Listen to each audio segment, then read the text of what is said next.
Welcome everybody, this is Fly Little Birds. My name is Nairi and today we're going to talk about some happenings in our family with our adopted son. So first of all, thank you Mary and Christine for supporting my channel through membership. So some happenings. So we've had a violent bug in the house and only one of my sons has had it. And out of that has come some interesting findings. The first thing that I really noticed was the impact that it had on my older son.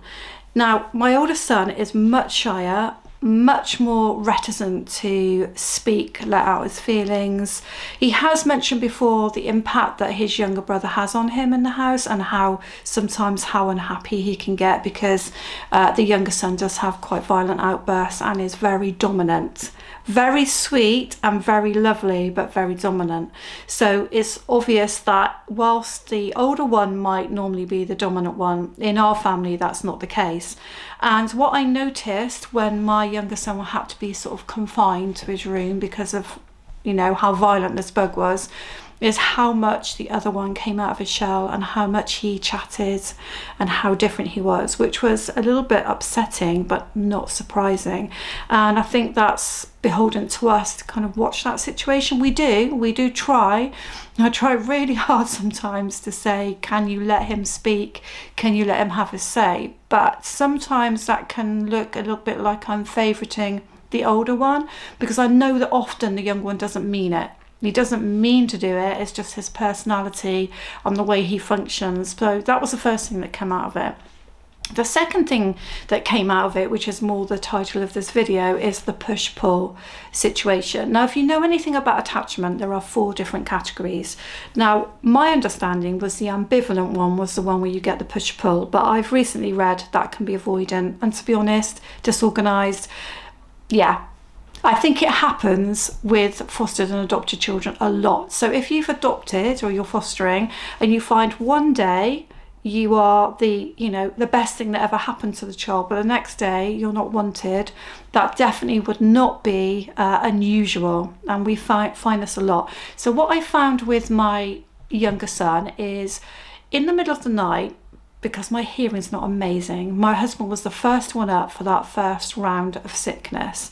And this sickness went on all night. So I did get up and said, look, do you want me to take over? But we run on the premise that if somebody deals with a sickness bug, we let that person carry on and deal with that bug. So when my younger son had COVID, I was the one who actually went in the room with him and risked getting it and, sorting him out. And he was actually very sick as well as in vomiting sick with COVID. And so I was the one who dealt with it and sort of said to my husband, look, you steer clear, because the last thing we want is both of us getting the bug at the same time and not being able to care for whoever else in the family gets it. So my husband said, that's fine. You go back to bed. I didn't really sleep, of course, but I did sleep in the end, but I didn't really sleep. And he was sick about 9-10 times. I think it was horrendous. And the next day, I said to my husband, you go out in the garden, have a little bit of fun, enjoy yourself. You've done amazing to be up all night. I'll be on the day watch. So I was sort of around in my room and my son was in his room and I was making sure he had what he needed to eat, which wasn't anything actually. Make sure he had what he needed to drink, make sure if he needed anything I was there, checked on him every half an hour because he was really quite poorly.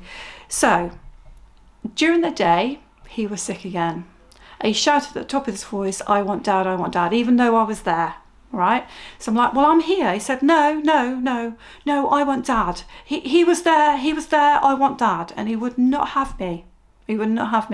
Now, I will say that with both of my sons, the mother figure is a little bit of a problem with them for, because of their past, but I do have a good relationship with them and there's no issue.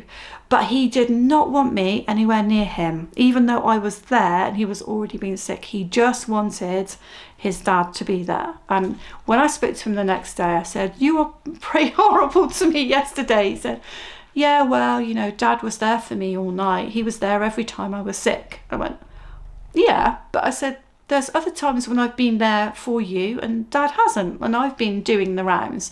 I tried to explain to him that we didn't both want to get the bug together. Don't think he really understood that. he said, well, Dad can get it. I said, yes, but hopefully I won't, or get it. I won't get it at the same time. Sorry, I'm waffling on about this. So anyway, it seemed to me that it took him quite a while to accept that I wasn't the one dealing with him. He was going to push me away just because I wasn't the one dealing with him, this particular illness, even though, as I said, COVID was a big one, and I did kind of deal with him then, and I explained that to him. It took him a while to kind of soften up and then allow me to care for him a little bit. So I think the thing to say about attachment, it is weird. Sometimes the way that the children react is strange, and I've got 5 birth children, so I know that it's different with these sons, and sometimes the way they react is not what you're expecting, and sometimes you can feel a little bit bad about that, but in reality it is what it is. It goes back to that lack of trust of adults. It goes back to, this is why I said I would go more down the ambivalent route, which is where perhaps the child has had some care sometimes and is wanted by the adult sometimes and helped sometimes, and then other times they're not, and they can't get the help, they can't get the care, they're neglected. So it's almost like the child doesn't know whether you're going to be there for them, so it's easier for them sometimes to push you away. So that's that happening. The other thing that came out of the illness situation, which I've noticed before with both sons, is almost the enjoyment of the isolation. So after a while, my son did say, hello, I'm missing everyone. And to be honest, after he stopped being sick, we're like, you can come downstairs. He was a bit weak and he was quite dizzy to start with. But once we noticed the angst coming back and the attitude coming back, and he started to demand me, then I was like, you know, the waitress, the really, really amazing waitress that was going to run up and downstairs and get a different size glass or a different type of drink, or, you know, I was going to go down and get a piece of fruit and I was going to go back down again and get this and that. Once I became the waitress, it was absolutely fine for him to get up. And once he stopped being sick, it was fine for him to come out of his bedroom. It wasn't a big deal, but he didn't.